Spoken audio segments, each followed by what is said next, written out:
Hey, if you're joining us on YouTube, we'll be going live in about 30 minutes. So we're just going to be setting up. If you're going to watch this on the replay, uh, the video will either be trimmed or a start time will be down in the description. And we'll get there in 1 second.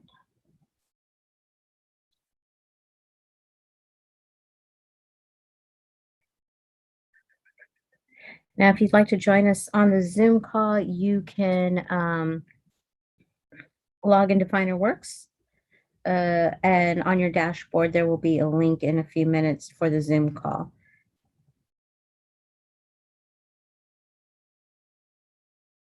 And also then if you're joining on YouTube, in the live chat section, you can go ahead and put your questions or comments you have, and I will relay those over to Jim.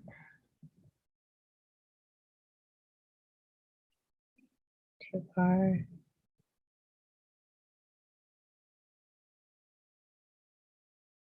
And I'm just going to get ready to share this over to our Facebook so that people can find the YouTube link.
Hey, James, just getting ready to send you the link from YouTube.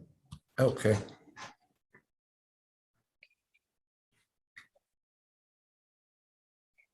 So I think everybody really liked Tuesday's topic. Yeah. Yeah. It seemed to do quite well. I told Lewis that about it. He said that Kevin has other speakers that he could hook us up with. Oh, wow. Yeah, I think a lot of people would like that. So we should probably talk to him about that. You know. Oh, yeah, I get my list together for 2022. Yeah. YouTube link.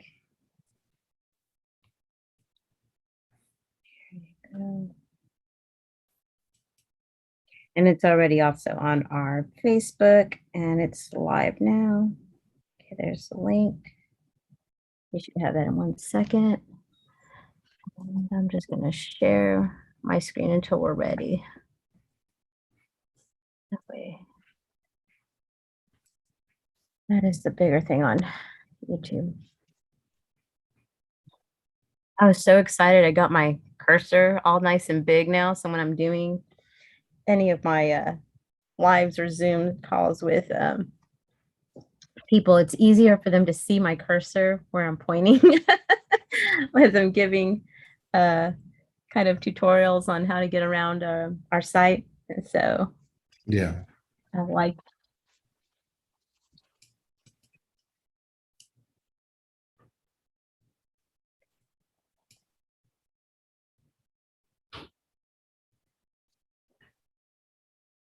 Yeah, so I'm excited. I got some stuff for next year. I'm kind of working on trying to figure out how to put in a countdown where we basically will be on like we're doing here for the setup, but on our YouTube side, they will actually see a countdown clock going on. So it'd be nice to have that going. I just got a Zendesk ticket. Let me just make sure it's not somebody trying to get it for the show.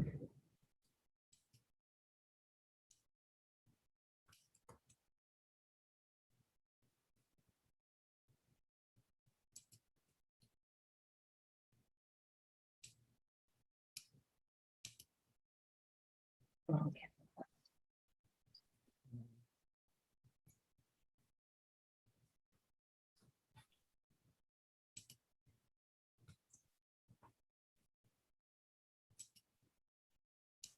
All right, let me make sure I've gone through my list.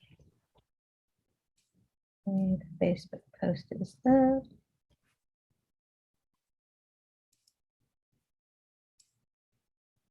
Yeah, we had so many people that really wanted to show us their chamomile stuff. So we actually had a few unbox posts with some of the people talking about. We had that Mary who was mentioning about her textile prints that she does on there.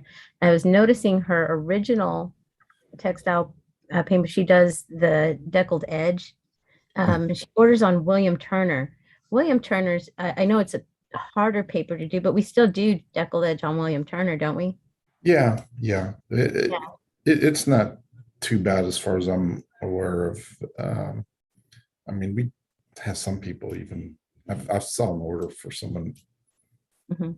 doing a deckled edge on the metallic photo paper, which, you know, I probably wouldn't. It's better to do it on more kind of a softer. Yeah. Yeah. But I was just telling her if she really wanted to get that kind of closer to her original works that we do provide deckled edge as well. So Lewis, or not Lewis, someone, I don't know who, but dropped off some samples of Kent's and papers, and maybe it came in the mail, so put it on my desk. But one of the ones I've been wanting to offer is the Aquarella, which is they keep changing it. This is like looks like the third version I've seen of it, and so which is a shame. And the first version is what I really was sold on. Second one, not so much, and then this third one, I'm not sold on it, but it looks like our premium Jaclay, but it's cotton. Oh wow. So it's like an all cotton version, and I wish I wish I could replace the premium Jaclay with it, but because it's, you know, same Wow. embossing texture, but just softer. Oh wow. I know a lot of people do like our premium Jaclay, and we do have, like I said, with the premium Jaclay, they get like it for watercolors, but you know, with the watercolor, we also have the bright white, and torchon is really awesome for watercolors as well. Yeah, So I don't like the torchon because it has kind of like a parchment type. yeah, I I think it's the texture of it that has done, I guess people have liked with it. Yeah. We have somebody who uses that for her watercolor. Um, and she's like that better than the premium Giclée, which I was kind of surprised because a lot of people tend to go to premium Giclée for their watercolor. Yeah. I had a friend who just tried. I've been trying to get him to go do prints of his work for a long time.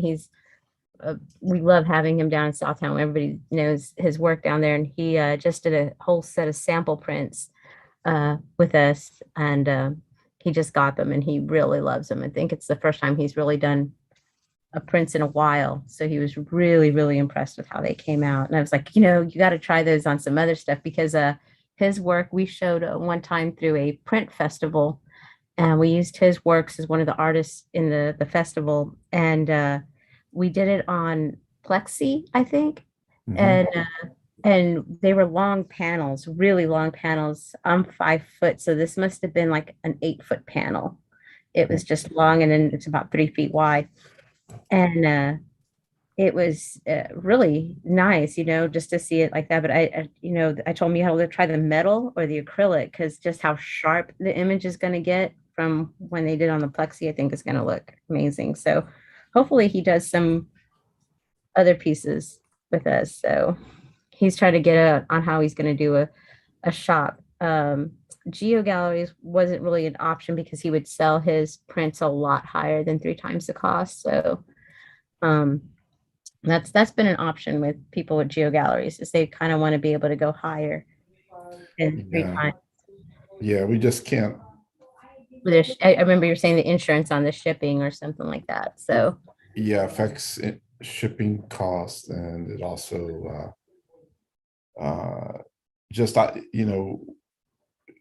there's certain risk factors associated mhm, with geo galleries as far as being the third party seller, I guess you could say. Uh, and so it just you want to just try to keep that risk kind of to minimum. Yeah. someone orders uh $5,000 worth of prints, uh or places a $5,000 order for a bunch of prints, versus someone places a $500 order for a bunch of prints, and something goes wrong with that transaction, or it just it, let's say 4 months down the line someone says, hey, I want to return all those prints. Yeah.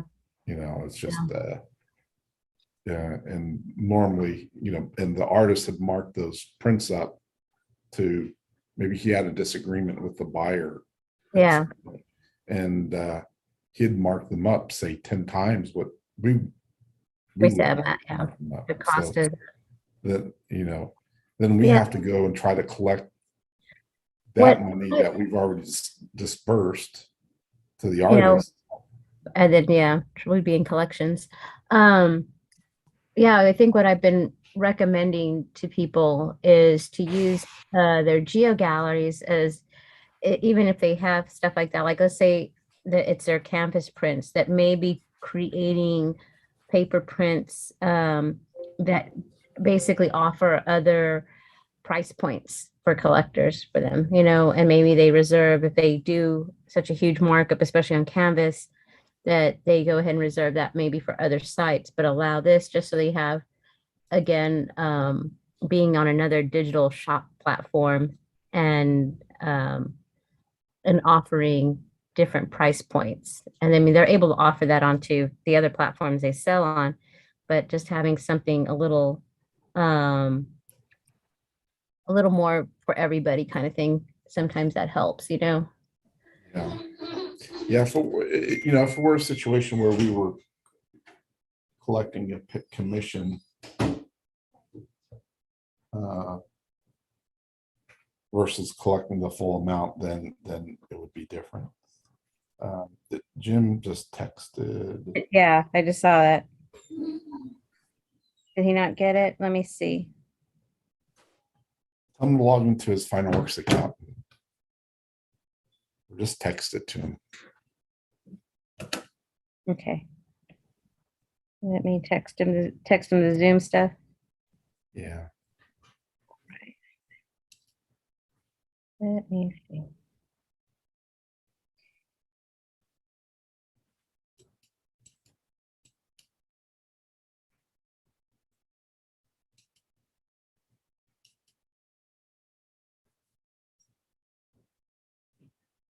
Grabbing it off of there.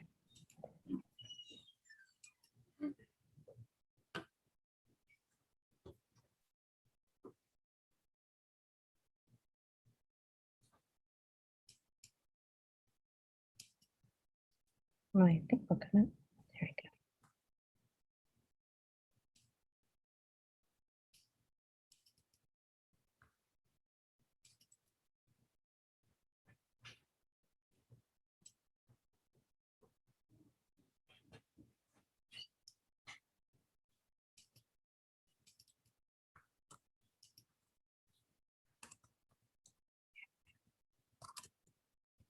And I'll even do it by his messenger in case he's just on his computer.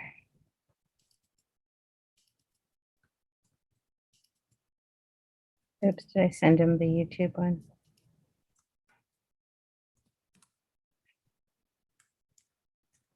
That isn't all of it. Huh. I won't. Trying to copy the link off of our thing and just send it to him, but it's not coming out right. Hold on.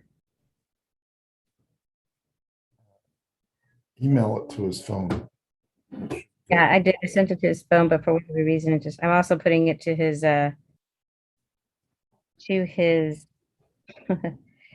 his messenger in case he's on his computer. There you go.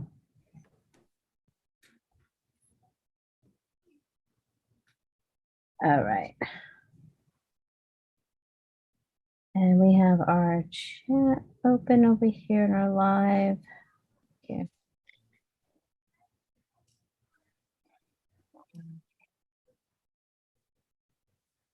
And I noticed we have the 30% off on the website now too. So Yeah. we have there. So just FYI, if you're watching our thing, we have this 30% off chamomile papers with the promo code HAHN30. That's good through Sunday at midnight, and it's 30% off of our chamomile papers. If you haven't had a chance yet, you can go onto our YouTube channel and watch the discussion from Tuesday, and there's Jim, and take advantage of that promo code. Yes. And if you look also in the live chat replay, there's excellent comments from artists and photographers talking about the different chamomile papers that they've used for their prints. So if you're kind of curious of what your peers are probably using for some of their professional prints, just read through those comments in the reply section or the replay section of the live chat. I really like that feature. It's pretty neat. There's Jim. We're about to start in 7 minutes. Get ready. Then guest tickets coming in.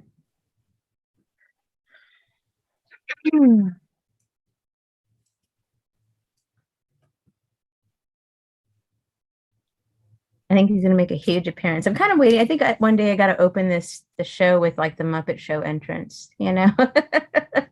Time to get things started. I like that. I do too. It's always playing in my head. That's funny. I don't see Jim. I hear Jim, but I don't see him. I see his picture. No. There he. This is the right Jim. Maybe we got the wrong Jim here. Nope, there we are. I guess I had to. Usually my video just starts immediately, but I had to allow it for some reason this time. I know Yeah, Zoom has made some updates because I notice every time I log in, there's the 2 notifications up at the top, which of course I haven't read through yet, but I know they made some updates too. A lot of platforms went through a lot of updates this week, Hmm. so I haven't read through Oh, everything. I know there's a lot of weird stuff that's been going on it in. is, there's so much stuff going on. It's like almost so hard to read this week. It's No, going to take me 2 weeks to read everything that went on yeah, this week. yeah. I mean, with all kinds of platforms have been reconfigured, uh, Yep. Which, and it's which got happening hacked. with the main data Yeah. service like Amazon,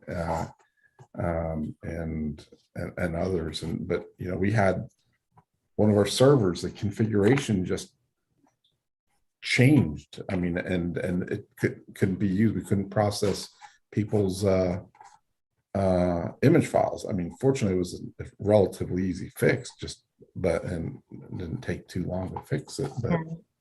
uh, you know, The all of a gremlins, sudden, the Monday ghost of the morning, machine. Yeah. things weren't working. What's crazy is, I mean, I'm just not into the whole technical programming aspect of everything. And there's just, like I said, a lot going on. I know the platform Twitch, they got hacked. Oh Uh, no. so they have issues going on there. Let's see, Instagram changed things. They got rid of IGTV this week. So there's just a lot of changes going on. And I Now, mean, it's also a quarter change. with, So with Facebook, it said I read it, uh, a configuration. There was a configuration change issue. yeah, So they kept it, and maybe I read into it, and maybe they've updated their statement since then, but they were very vague about it. that was, yeah, the Zuckerberg description I think you're talking about. Because I think I read that too, where Zuckerberg Yeah. came out and said this is what had happened. Everybody else's thing is, it takes about 6 hours to get rid of anything incriminating that's going to come up in a case. Well, no, it's just the fact that the wording, was definitely very vague, but on the surface sounds like, oh, innocent enough, just there was a computer glitch, but Yeah, um, I don't know if that. yeah, yeah. I've, So we'll I've see. become cynical when it comes to this. Yeah, I mean, I've loved the memes that have come out of it. They're great. So just that's all we can, I mean, as a user, it's all you can take with it. And I think a lot of people's takeaway is again, something we've said a lot on a lot of our live chats is that, you have to realize all the fans and followers that you don't own them on that platform. And that's why it's really important to kind of convert those into, emails and I mean, get them to follow you on multiple platforms. Um, I'm really glad that we actually now have 1,000, it looks like 1,060 now, um, on people following us on or who've subscribed to our YouTube channel. So, and that was like a really just kind of within the big push that we started doing probably in the last 4 months. So it's nice that we have our group on another platform as well. And we will check on that. Okay. And but I'm gonna do that 3 minutes. I'm gonna go ahead and let's see. Now it's popping up on my screen here. I'm gonna stop sharing. I can get rid of this. And go ahead and make you the host here, Jim. So let me go ahead and let everybody in. I'm gonna take off the waiting room so people can just kind of come in as they are. We've got a few minutes.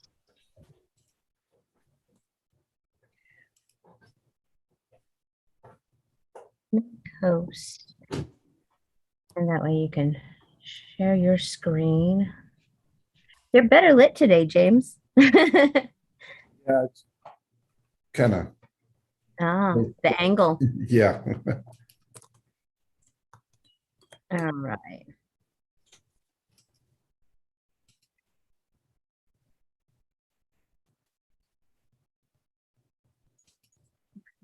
Okay. All right. Let me get over.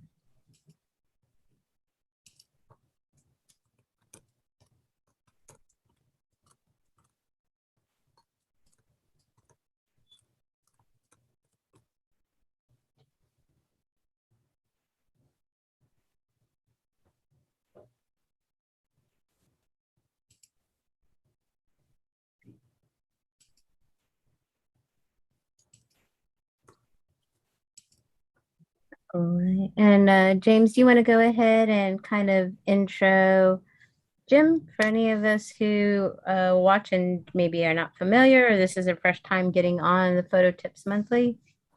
Yeah, sure. We're happy to have Jim Landers. Jim is his Finer Works official um, photography instructor. Uh, that doesn't mean he comes here on a regular basis and teaches the staff about photography, although he's always welcome to do so. This means that he teaches our users about photography. And one of the great things about it is our users get to get a whole class condensed in an hour and a half, but a very thorough class at the same time. And it's not just for budding photographers, it's not just for experienced photographers, it's also a great thing for artists, traditional artists, to be a part of and to watch, and we have these all archived on our YouTube channel. So you can go back and watch some really great photo tips that we do every Thursday with Jim Landers. But one of the reasons why it's great for artists is because you will learn things about composition. You'll learn things about that you can take away when it comes to photographing your artwork or even capturing subject matter for inspiration. It's amazing how many artists gravitate to photography, and they do so as kind of like, wow, why didn't I discover this before? They discover it late in life sometimes. But anyway, so we're excited to have Jim as our official photography instructor. So every first Thursday of the month, starting around this time, 4 p.m., then goes to 5:30 p.m. Central Time, he teaches us our class. And today's class is going to be about color balance, creative exposure, and filters. Is that correct? You got it. Yes. Okay. Yeah. Okay. Just make sure I'm I'm on the right page here. And then so I guess without further ado, here's Jim Landers. Melissa, I guess I'll let you turn over control to Jim. Yep, and Jim's got it, and we'll have him share his screen. And I want to welcome Rick and a few people there on our YouTube channel. And any questions you guys have on YouTube, put them in the live chat, and I will convey those over to Jim. Okay? All right, Jim. Thank you, James. Thank you, Melissa. You guys do so much. I'm always excited and thrilled to see all the things that you guys are doing to help out the creatives in the world. You've got several different things that you're working on constantly, plus you have your own stuff to do at Finer Works. And so this is just extra. This is, added benefit, value added stuff that you're not even charging your clients for. This is just, hey, you guys want this? We've got this. We're doing the research on it. We're doing the background work. It takes a lot of work for you guys to put all these things together. So thank you for all that you're doing for us as creatives. Well, I'm glad to hear it's appreciated. I hope it helps. Absolutely. Well, my name is Jim Landers, and I'm the owner of Landers Photography School. I've been teaching photography since 1997. I got my degree in 1991 in photography. Do you know you could get a degree in photography? Back when I got a degree in photography, almost nobody knew you could get a degree in photography, including me. my parents did some research and found out that it was possible to do such a thing. I knew you could get an art degree with an emphasis in photography. I was aware of that, but a photography degree, a Bachelor of Science in photography. So that's what I went and did, and got out of school and thought I knew a good amount. I knew I didn't know everything, but man, the school didn't teach me the business side at all. But they did do a good job of teaching me the photography, the basics, the things you'd expect: the shutter speeds, the f-stop, the ISO, color balance, the focusing system. And so some of that stuff that I learned back in 1991, I'm going to be sharing with you guys today, and it's stuff that I've applied throughout my career. And I'm going to let you know that some things still apply and some things don't. And so I'm going to preface some of those with: this stuff used to matter and it doesn't anymore, but this stuff does still matter. So I'm going to make sure that you guys are aware of that, because the difference in film versus digital does play a role here. And the post-production options that you have, Photoshop and Lightroom and a whole bunch of others that can be used for your work that you're doing afterwards, the fine tuning. So today we're talking about the color balance. We're going to be talking about it's also called white balance. We're going to be talking about filters, and we're going to be talking about creative exposure in the dynamic range of how this stuff works, and the differences between newer and older technologies that are out there right now. So I'm going to share my screen with you guys. This is my handout for today. And you know what? I usually send that ahead to you, Melissa, and I didn't do that. So let me do that real fast. Okay, no problem. I'll put that into both our chats there. Stop the share and get that file for you. Give me just a moment. By the way, this particular class is part of my Photo 101 class. And so if you see this handout, you'll see that it says Photo 101 at the top. Now, back in that day when you got that degree in, was it 91? I guess you also had to do darkroom, huh?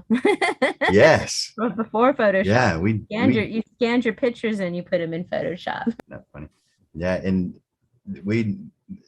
my senior year, right at the end of my senior year, right, so just before graduating, one of my favorite teachers, Mr. Seifert, who has become in the meantime Dr. Seifert. Do you know that there are people who have a doctorate degree in photography? That's amazing. Isn't that weird? It's the weirdest thing I've ever heard of too. But one of my teachers then, Dr. Emmett Jackson, was one of the only person that I knew at that time that had a doctorate in photography. And now Dr. Thomas Seifert got one, probably, I think it was 95, 96. It was in the mid 90s.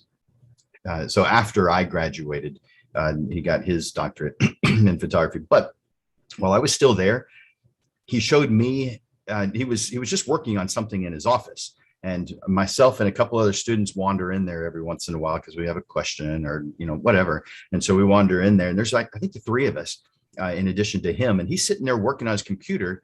He's taking out an electrical line on his computer of a photograph.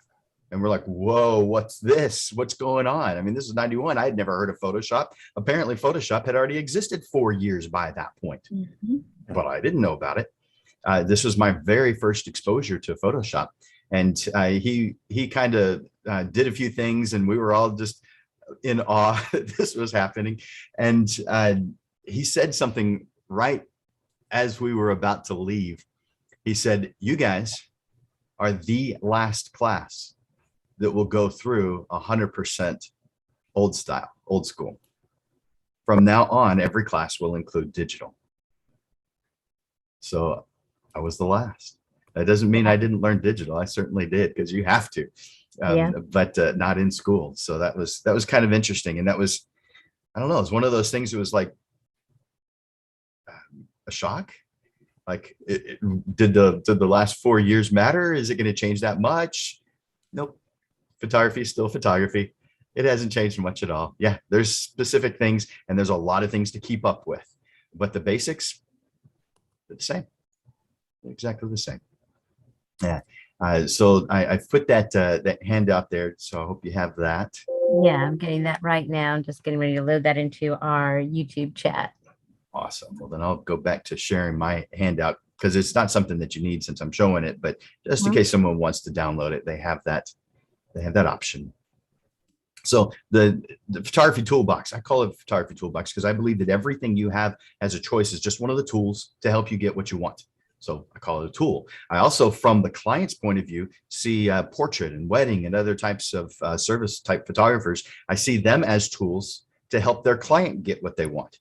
And so I use the word tool quite a bit because I think that's exactly what it is. I'm going to call it what it is. I know sometimes the word tool can be used as a negative. This isn't being used that way. This is a positive. So the photography tools we're pulling out of our toolbox today are white balance, filters, and creative exposure. Starting with white balance, you also hear this called color balance. Every single environment that you're in has some kind of color cast. It could be from one extreme all the way to the other. On one extreme, it's very warm, very warm. I mean, it has that orange, yellow, red tint to it. And you've been in environments with that. A lot of interior home environments are on that warm side. And it used to be everybody's house was on that warm side. Now, because we have lots of options of lighting, we could have all different kinds of color tints in our homes. But a lot of homes are on that warmer side. A lot of wedding venues are on the warmer side, and steakhouses are absolutely on the warmer side because you don't want to tint your steak blue-gray. That would be on the cooler side of the light. We want our steak to look a little on the warm side. We want it to be the brown gray. We want it to have, to whatever extent you want the red. I guess it depends on how rare you like something. But there's just a certain way you want it to look. And so you find yourself in different environments, and in those different environments are different color casts. Sometimes those are amazing. Let's say you're photographing a couple by the fire. Now, we're in San Antonio, Texas.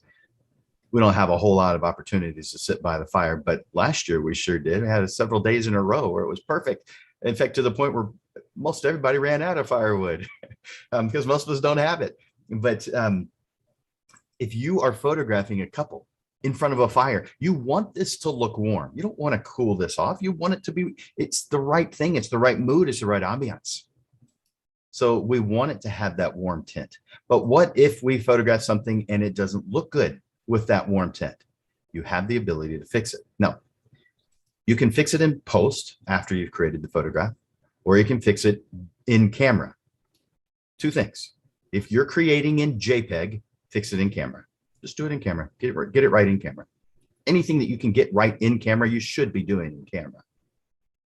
But if you're photographing RAW, which generally speaking is the one I'm going to recommend that you do, then I would say totally and completely ignore color balance in camera, because anything that you do to change it doesn't actually change it, not in a RAW. Let's talk about the difference between JPEG and RAW real quick. A JPEG is a standard. Everybody's heard of a JPEG. Every single program that has the ability to read an image can read a JPEG and has been able to for decades. I don't know what year that JPEGs were invented. I think it was in the 80s, maybe the 70s. It's been around a very long time. So, but the reason JPEG was brought into existence is because there needed to be a standard, and even more so, there needed to be something that reduced file size. I'm sure some of you remember, if you're old enough, when you logged into the internet, there was a very specific sound, and I'm not going to make the sound, but there was a very specific sound, and you just waited for it while listening to this sound going on. And so it connected, and you were connected, maybe you were connected at 9600 baud, maybe at 14.4K, maybe at 28.8K. This was a long time ago. It seemed like it kept on increasing pretty rapidly in the 80s and 90s. But I remember the first time I came across the internet, it was mid 80s, I think it was about 83, 84. The first time I ever saw it, or not saw it, but became aware of it, a teacher was sending something to another teacher. And this teacher took her phone, is one of those old phones that has the receiver and the microphone and the receiver held like that. She took the phone and put it into this other thing. And students in the class were looking at her saying, "What are you doing? What is that?"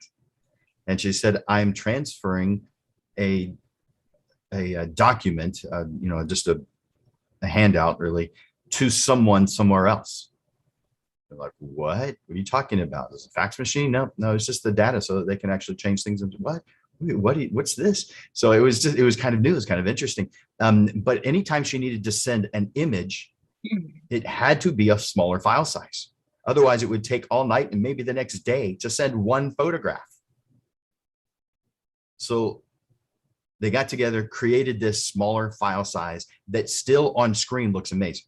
And even in print looks amazing if you're doing it right. You can ruin an image, if you take things too far. But images that are sent to labs are generally JPEGs. In fact, there's a lot of labs that accept no other file type other than JPEGs.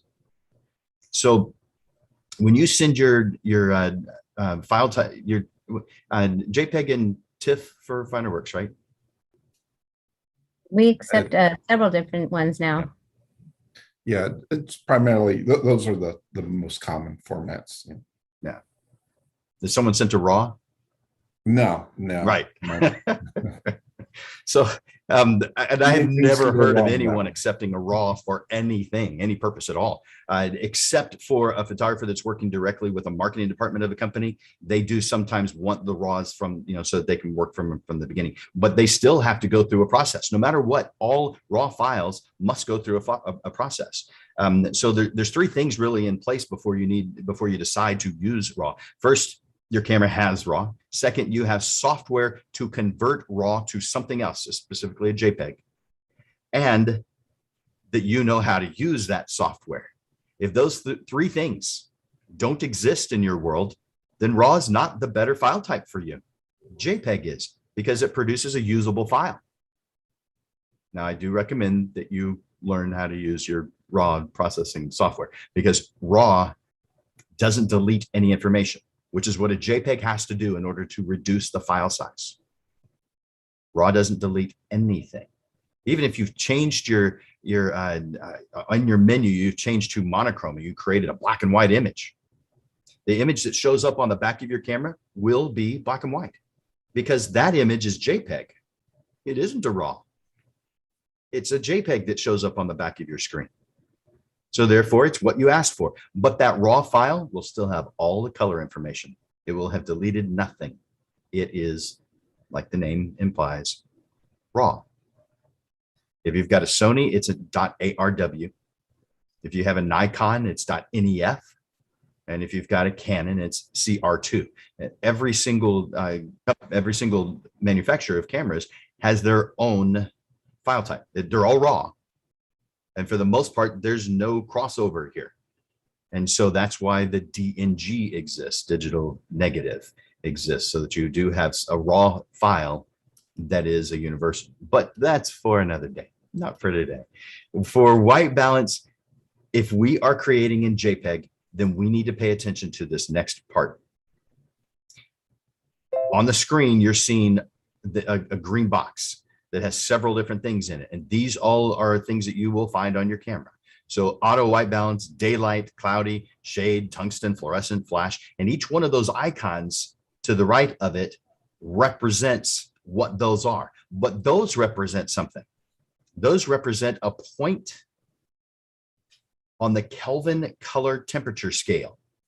Now, if you went through public school science classes, you probably have heard of Kelvin temperature. They may not have talked so much about the Kelvin color temperature, but that's what we're talking about. It is the same thing, but we're talking about how what color is and how that cast affects a photograph. For instance, if you're in a bright, beautiful sunny day, well, then it's daylight. But auto white balance does a fantastic job in daylight. And so almost never during the day do you need to use the daylight option if you're using JPEG.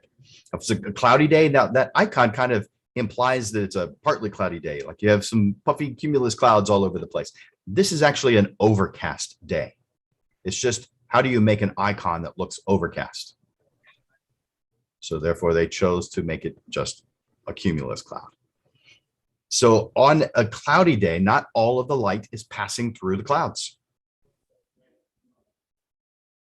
And the color is slightly different. And you've recognized this. I mean, if it's a rainy day, you've heard it called a blue day before. You're feeling the blues. It's kind of blue because the yellows and the reds are filtered out by the clouds. There's just not as much of them showing. So therefore, if you were to put your color balance on a cloudy day, it helps to fix this. If that bothers you, there's the key. Beauty is in the eye of the beholder. So your photograph, you have to look at your photograph and decide, do I like this? Does it help to tell the story that I'm trying to convey? And if it doesn't, well, then this is where this is your flag. This is your hand going up saying, fix me. If it's not bothering you and you love it just the way it is, if there's not a problem, don't fix it. I bet you understand that. So the next one is shade. Now, this is solid shade. Now, the shade underneath some trees has a lot of light passing through the leaves. And so let's say you're photographing a bride and you've got patches of light on her and her dress. And generally speaking, you don't want to do that. You either want her in solid sun or solid shade if you're photographing outside. You don't want it to be patchy.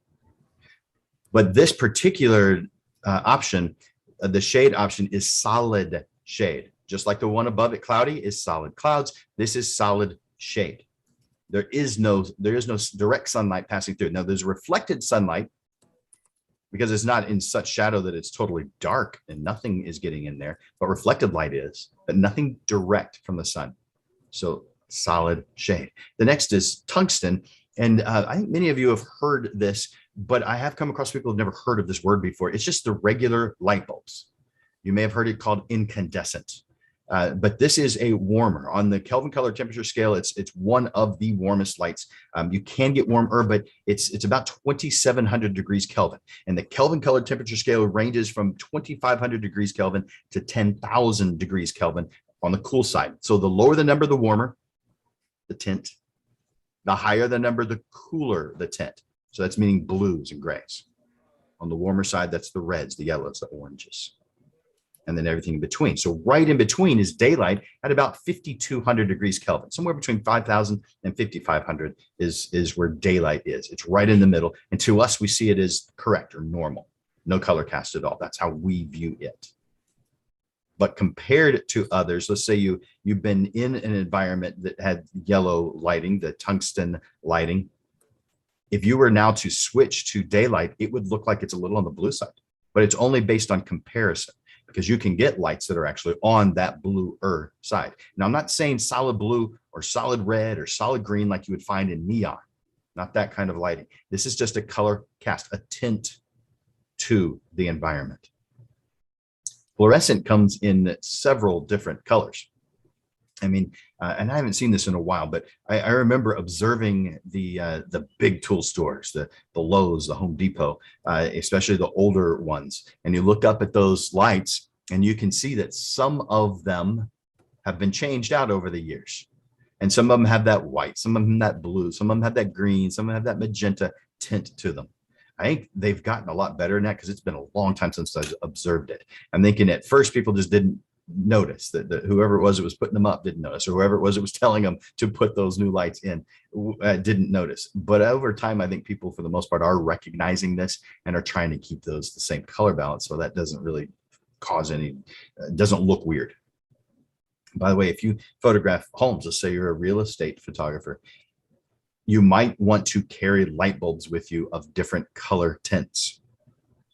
And the reason, let's say you're photographing a bathroom and it's got a sconce with 3, 4, 5, 10 lights on it, and 2 or 3 of them are different.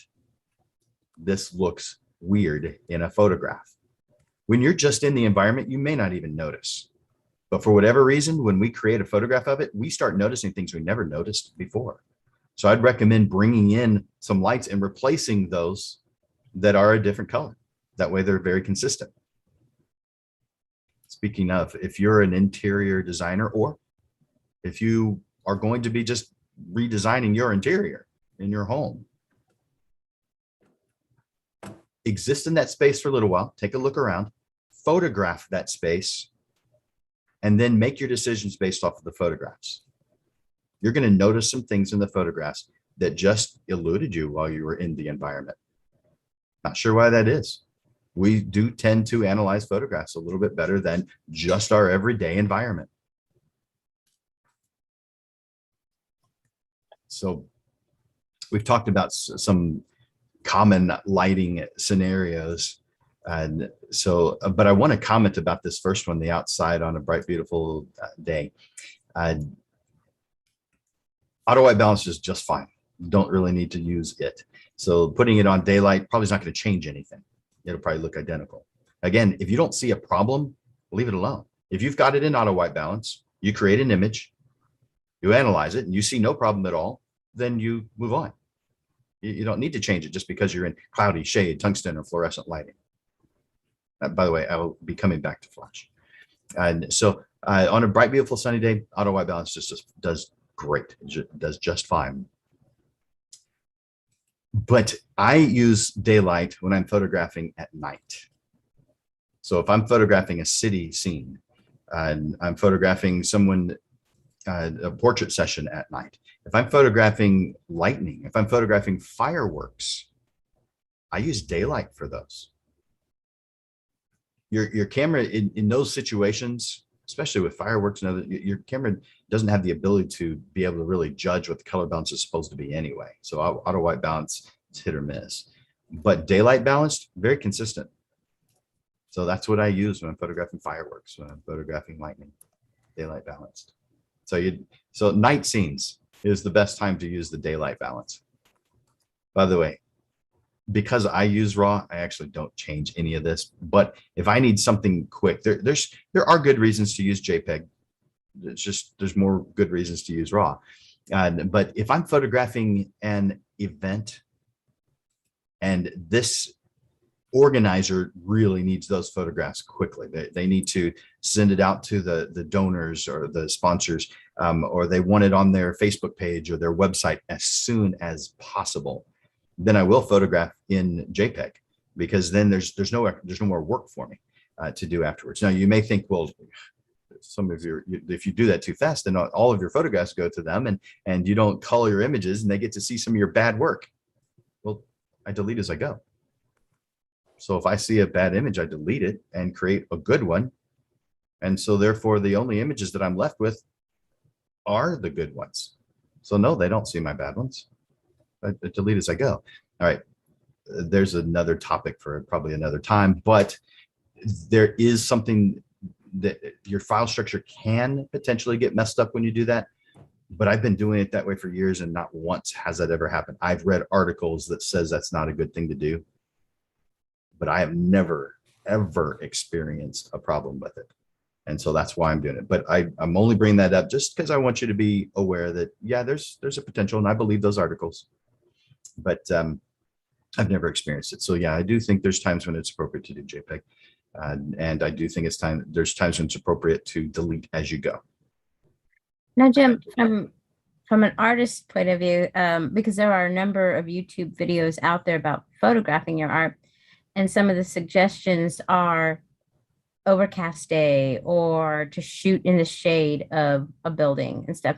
The white balance on that, I mean, because to me, like in the shade, that throws a lot more blues. And to me, that's a lot more in post-production where I'd have to balance. Like me, it's when a lot of people when they look at it, it sounds like the overall suggestion is almost like, as long as you have enough light, whatever you need to do, you can kind of fix in post in Photoshop as far as matching your colors for art and stuff like that. Is there any kind of suggestion that you suggest when people, if they want to photograph their art for the truest color match, what scenario would offer them the best color match when they take a picture in JPEG?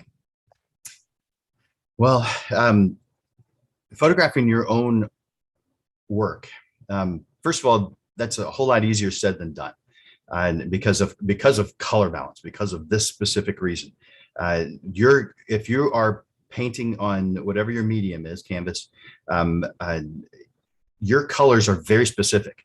you have mixed paints, you have done something to be very specific with your colors, and you want those colors to be the same exact colors that show up on that digital image sensor, that file, so that you can reproduce these.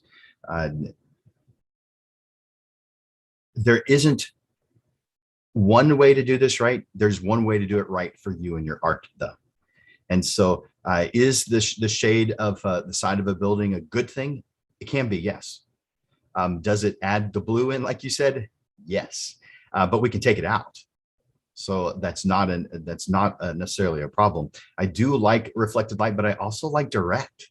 So photographing in direct sunlight, as long as you can get an angle where you're not casting a shadow, you or your camera aren't casting a shadow on it, I think that's good too. But it also depends on the surface of your work. If it's a very flat, matte type surface, then it's not so much an issue. But if, let's say, it's glossy, you've used oils, you've used something that is that's heavily reflective of the light that's there, then that direct light is going to cause you some problems. So there's so many variables here. So if I'm photographing something that is shiny, I'm more likely to use soft lighting environments. If I'm photographing something that's matte, I am more likely to go with direct lighting environments. And I say likely because, man, every single situation is different. There's lots of, there's not just one type of art. People can paint on canvas, but they can also paint on a rock. They can paint on a vase. They can paint on any surface. And there may be multiple different reflective surfaces on that surface. The paints you use may be highly reflective, or they may be very flat, and maybe you painted on glass. That's very reflective, or at least has a potential if it's not ground. So, man, there's so many variables here. So yeah, there are many times when photographing in reflected light, meaning like the side of a building, is a good option. And there's other times where photographing direct sunlight is the better option. There's so many variables here. I don't know if that even remotely helps to answer your question, though. It does, because I think one, it helps people not to think of it as this is how you have to have it set for everything. Because there are people who have, like you said, their finish may be more of a matte kind of finish onto the paper. Maybe it's like a pencil sketching or something along those lines.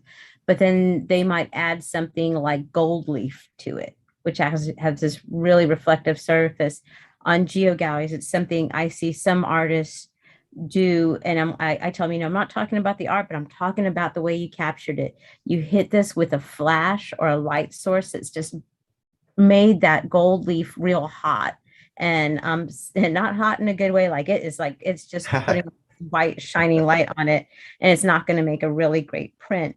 And so that's a good way to think of it. Like the lighting needs to change, dependent on the art type. We have people who do public art, massive pieces, like sculpture. And that's another thing. To me, that's like, okay, now you can almost get as creative and as you want to with the photography of those pieces and make the prints. There's several friends that I have that are doing public art pieces. I'm like, get them professionally, photograph if you're not a photographer, and, see that if you can buy the rights basically for the photos, and then you sell them to the city gift shops and stuff like that, and have prints and cards made for you. But getting things lit just right, especially with public art pieces, it's also because that one you're kind of limited when it's something huge and out there and bolted to the ground, that you have there's times where that 12 o'clock is not a good time to shoot the particular thing because of the way the shadows will fall on it. And there's other times where the way shadows fall on something on a three-dimensional piece might make it, more dramatic, more beautiful. There's different ways you can photograph things like that. And again, people always are very, especially when you first have it out there before the paint has been kind of killed by the sunlight, getting that within that first month or so, getting a good photograph of the art piece, so within that first year.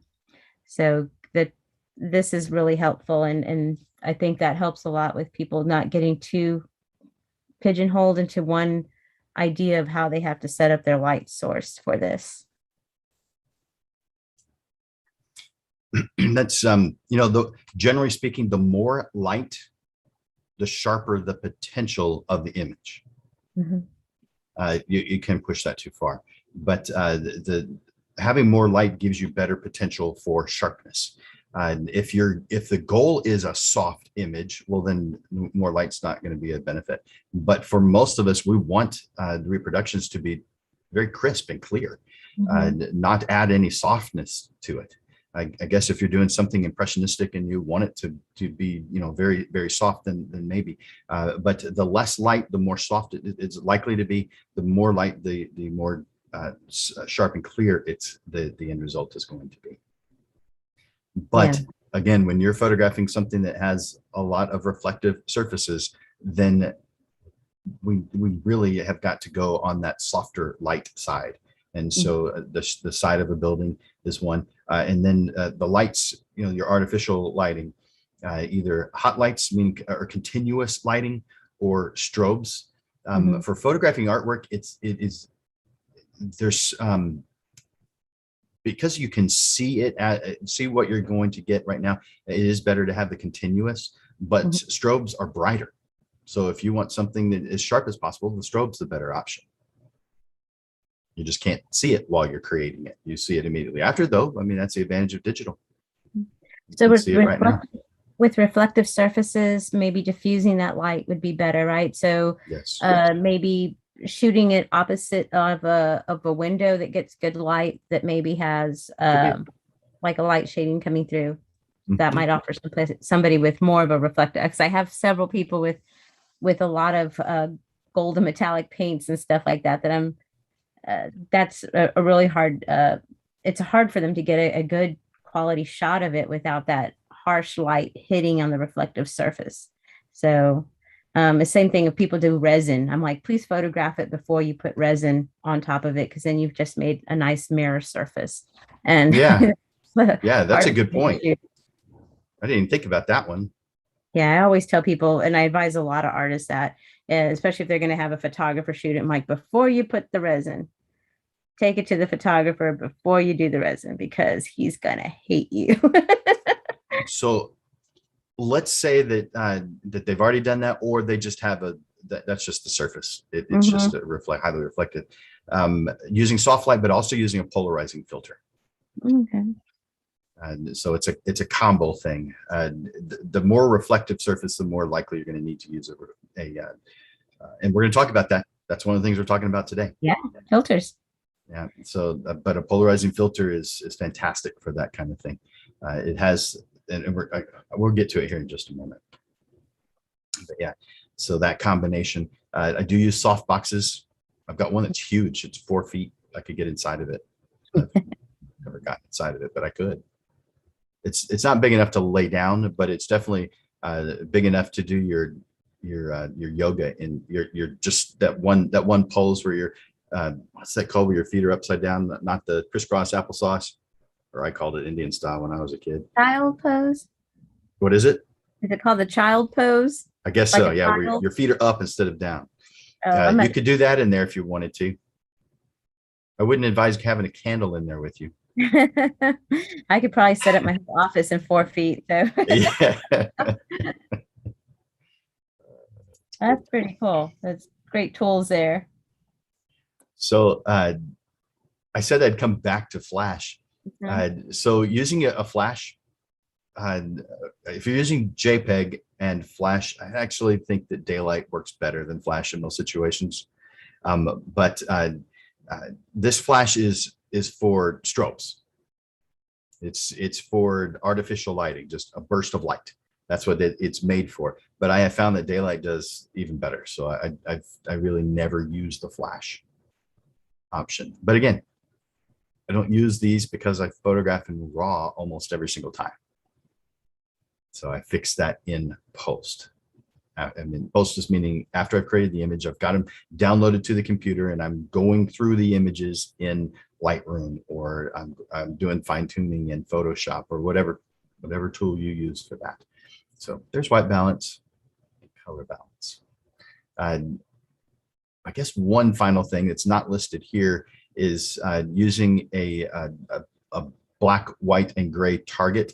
Start off by photographing that, or if you've got a product like Data Color Spider, they have this palette that has a bunch of different colors on it, and you photograph that first. Now, if you change your lighting environment, you need to rephotograph it. But assuming your lighting remains about the same, if you photograph that first, you're going to get your color balance right every single time.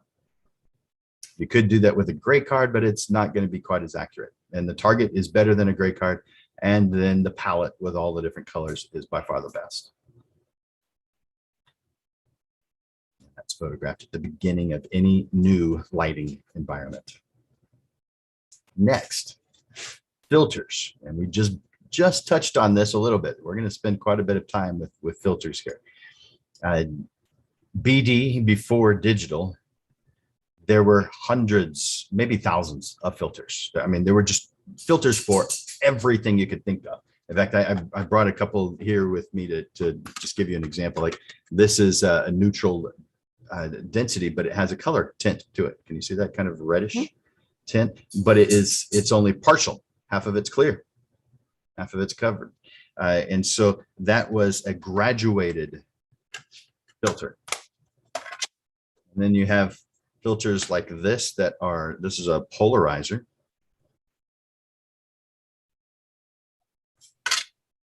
And as I turn it, the reflected light changes. I probably don't have a good scenario in here to change that, but it's round and it turns. Now there are the screw-on type as well, but I've got a bunch of them here. There's a whole bunch of them sitting here for a smaller size. I've got, what was this one? It's probably like a solid orange or something. Yeah, there we go. Yep. Don't I look good in orange? I remember photo bags of photographers that would have those filter boxes inside there. There were so many different types. There was, I'll just read a couple of these off to you. There's the orange, the yellow, a diffuser, several different types of diffusers, a red, a green, a sunset filter, fog. That one actually looked kind of cool sometimes. I had a C30M gelatin filter, a blue 80A gelatin filter, and these were tint. These were to change the color of an environment. So those were color balance ones. A star filter to make singular specular highlights have lines coming off of it. Pretty cool. Another diffuser, soft spot, another type of diffuser.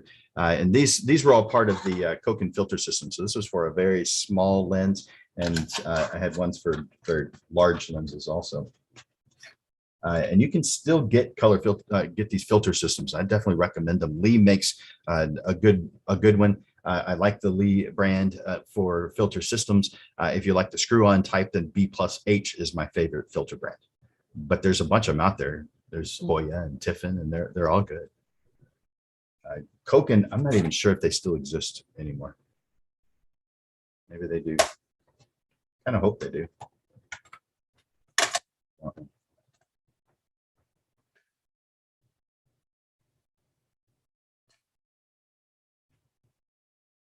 you even tell what this does? Maybe it's kind of soft. Yeah, maybe go ahead and put your stop sharing your screen, and I think the filters might show a little bit better because you'll be here. Thank you. So this one just kind of looks soft, but if I don't know if I can get it close enough. It's a star filter. And if I had a flashlight, do I have a flashlight here? I guess I don't. And this is great for those of people who don't know what the filters came from that use Instagram. All of you millennials that may have not known, this is where the filters came from. Those star filters, those flare filters. It came from filters.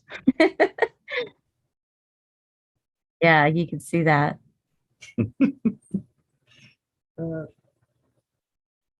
Cell phones, aren't they great? All right, so lots and lots of different types. Now, you can also, by the way, create that star filter just by going to a very high numbered f-stop. So go up to f22 and you still get that same look, or at least you have the potential to. There's different ways to get certain things, but so there's so many different types of filters. Is that in focus? These are old. I mean, I used to use these often. When did you purchase that? When did I purchase these? Oh, probably in the 80s. Decade, 80s. Uh-huh. Yeah. What were you doing in the 80s? Was I already working at the photo lab? No, I wasn't working at the photo lab yet, but I was working in dark rooms and messing up my clothes with you know, developer and stuff. So I think almost all my clothes from the 80s have developer all over it. See, if you didn't tell anybody that, they would think the answer to that question was you weren't born yet. Yeah. That's what they think. Because I mean, you look like you're what, 29, 28? I like it's the vampires blood in my family. my granddad's over 100, so you know we live long. Wow. Yeah, Wow, I mean, wow. I tell people I'm old enough to have gone to the first Star Wars. That's not true, is it? Yeah. No way. That was in 76. 77. Jeez. Yep. And I was able to walk in there too. That's the other thing. I tell people I was able to walk into the first Star Wars. Wow. And then you've got James and me who were doing stuff in the 60s. So yeah. Y'all were a little bit older kids than I was.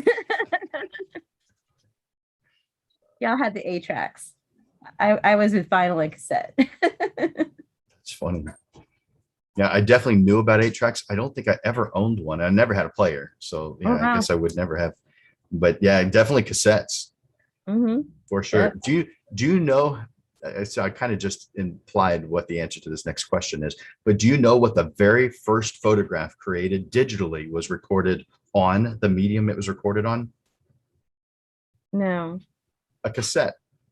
Oh yeah? Yeah. An audio cassette. Well, it doesn't just do audio. It does photographs too. But it took an hour to record the very first photograph, and it was only 100K. Oh my gosh. It was tiny. I'll have to look that up on YouTube and see how that process was. It's so hard to visualize in my head. That was in 1969. So I was alive then. But of course I wouldn't have known about it then. But the first digital camera was first digital camera too, was created in 1969, and it was 7 years later, it was 76 when Kodak bought it, and I did research on it and brought it to the point where we actually know it today. They came out with their very first digital camera, and they were the first ever to come out with a professional level digital camera in 1991. Yeah. Kodak was kind of like the trusted thing in photography because it was there since pinhole photography, so it had some history already behind it. So that was a big company. Yeah, I think even like Fox Photo and Labs, when they first would come out, kind of had that yellow and red kind of look to them, just to kind of mimic and piggyback off of those colors, so that when you went to go get your photos done, you looked for the yellow and red stuff. That's right. Yeah, you're pretty old. do the 20-somethings understand the Kodak moment? If I said Kodak moment, would they understand it? I don't know that they would. You know, I remember, like I said, I worked photo labs even 80s and 90s, and I mean commercial. You know, like work. We would kind of do targets when people would go drop off their film and get it, and everything had those envelopes with Kodak moment on it. So if they do, I don't know. I know millennials like Jim, how do you say, if you want to just without saying a word, I want to take a picture, how would you motion that? How would you do it with your hands? See, nowadays they try to figure it out and say like they're holding a phone, because they don't understand the click motion of a camera. And I thought that was really funny, but they showed a whole bunch of people. There's just what digital is amazing, but it also has a big divide. But with the digital cameras that, you know, SLRs that you use, at least it still has that same body work, you know, there's still that. But for the everyday person who was used to a point and shoot camera, they no longer have the real, like a clicker like that. They just have their phone that's used for everything. They don't even use this anymore to make a phone call, they're like, how would you say make a call Huh. like this? Because they don't understand the concept of picking up the cradle to. So yeah, it's it's kind of it's kind of interesting to see that there's certain things that are kind of phasing out due to digital. Yeah. Yeah. Yeah. That's true. And we don't really, I didn't really even think about that kind of thing. Yeah, The I hand motion. Hmm. ask your kids how would they do that. I mean, they grew up with you, so they probably have They do, but yeah, they probably that do the wouldn't whole be a fair telephoto lens. comparison. Yeah. That's the truth. Yep. And mine are in their mid-20s. Yeah, My yeah. So boys mine is are. too. Yeah. Yep, she'll be So she's 44 already. So yeah, 24. 20, those 20 somethings. So yeah, Hmm. but this is like I said, the filters, and like I said, I just remember those being in almost every photographer's bag with those Oh yeah. box filters, and I was always nervous taking those out when I would borrow a bag because I was always scared I'd break all of these filters. But but I always remember those being in there. I was Hmm. lucky. I really didn't use too many filters for the stuff I did. So I'm gonna show you an odd one. Can you see how it's hmm. different? Oh yeah, yeah, like a gradient to it to Mhm. clear from orange to a clear. So that made an image look like it was sunset, whether it was or not.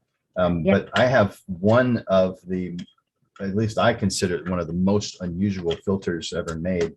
Uh, and it was not that long ago that it was made for cameras. I'm sure it existed long before, but it was a parabolic mirror so that you could do 180 degrees in one photograph.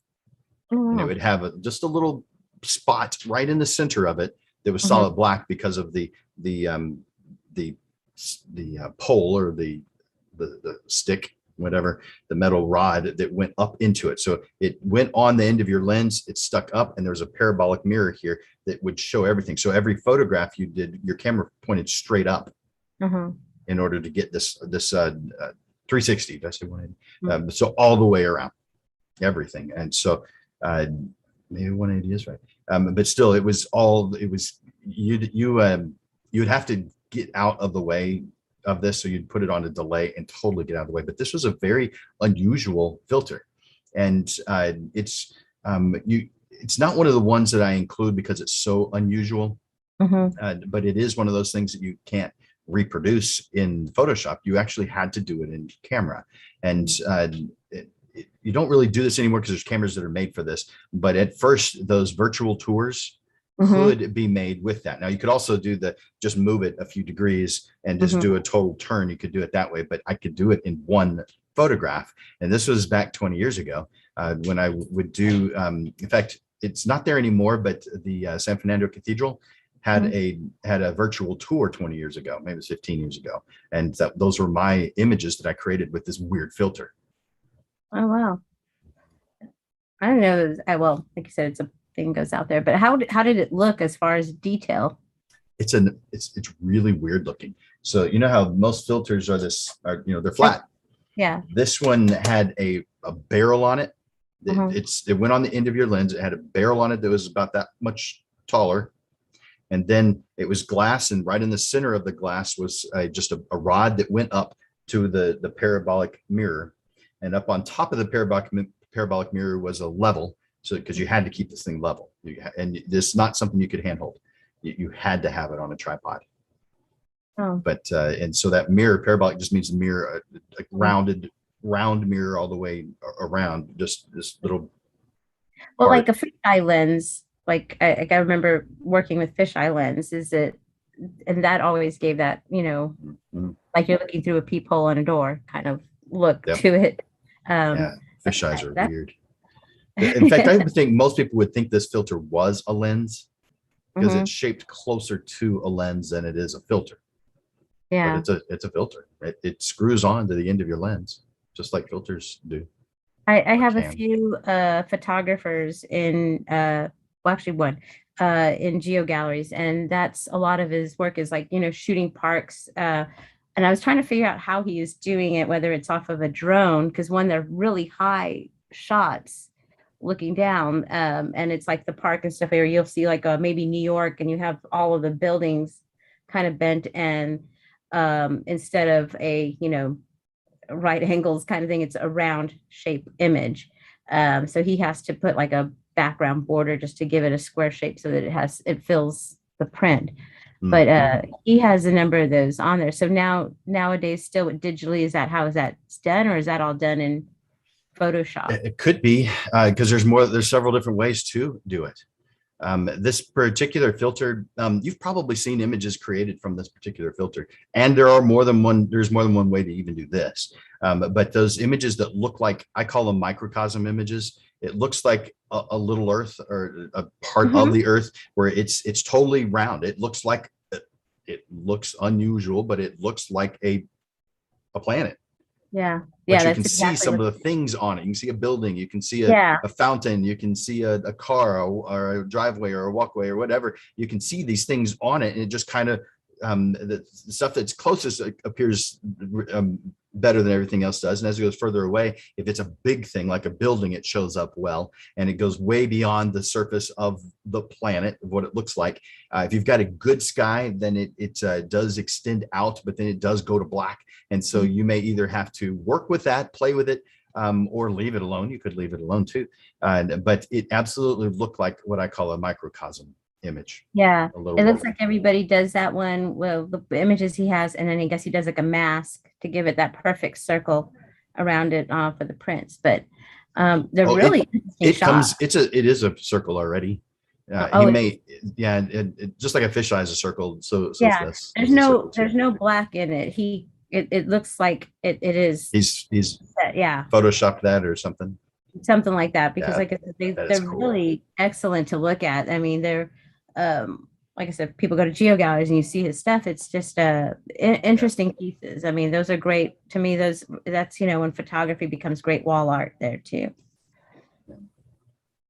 Filters are fantastic tools, but there's so many of them that just are irrelevant now, because Photoshop can do so many things that, if you wanted to use the majority of these filters, I would say do it in Photoshop or some other image manipulation program, because then if you don't like it, you're not stuck with it.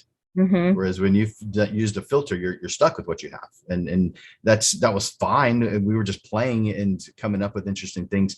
But now there's really only 3 filters that matter anymore, and those filters are the UV filter, ultraviolet. It also comes under different names like 1A or skylight, and there's additional names too, but it is a UV filter. Every single tool in photography has an effect and a side effect. Every tool. The effect is what it's intended to do. The side effect is what it also does. Kind of like anytime I mention effect and side effect, I like to mention if the doctor gives you a prescription, it has an effect, the reason why that doctor is even prescribing it, but it often has a side effect. Some of the side effects are nothing. They're no big deal. Other side effects are pretty serious and make you not want to take it. So, you have different types. But this, in photography, every tool has an effect and a side effect. So the effect of a UV light is to reduce the effect of ultraviolet light. It's the blue tint in high humid outdoor environments. So indoors, you're not going to see this. You're not going to really have a need for a UV filter. That doesn't mean I don't think you should have one on, because I'll get to the side effect here in a moment.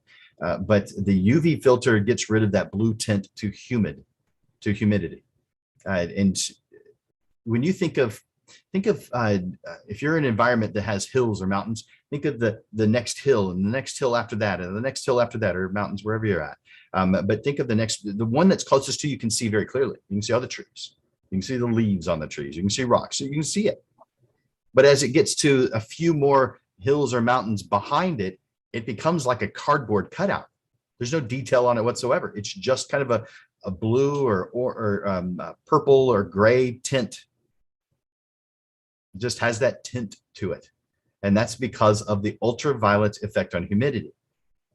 Now, think of fog for just a moment. Humidity and fog is just really thick humidity. But think of fog for a moment. When you're driving and you see the fog up ahead looking really thick, chances are it's just as thick there as it is where you're at. Because observe in your mind, when you think, oh my gosh, it's really thick up there, and you get to up there and it's like, oh, must be thinning out. You're misunderstanding how fog works. It's an accumulation. The further away you're looking, the more thick of an accumulation that you're looking at. And when you photograph it, you're taking something that's three-dimensional and you're converting it into two-dimensional. And so not only is it a thick amount of fog, but you're compacting it onto your image. And it has that blue, has the potential to have that blue tint. And the blue tint is almost always UV. And with the UV filter, you can reduce that blue tint and actually clear it up just a little bit. So UV filter. Now, its side effect, I call it the insurance filter. And there's a real good reason why I call it that. And by the way, I have heard other people call it that before. But the reason I call it that is years ago, this must have been 15 years ago, could have been longer. My uncle was building a home, well, having one built.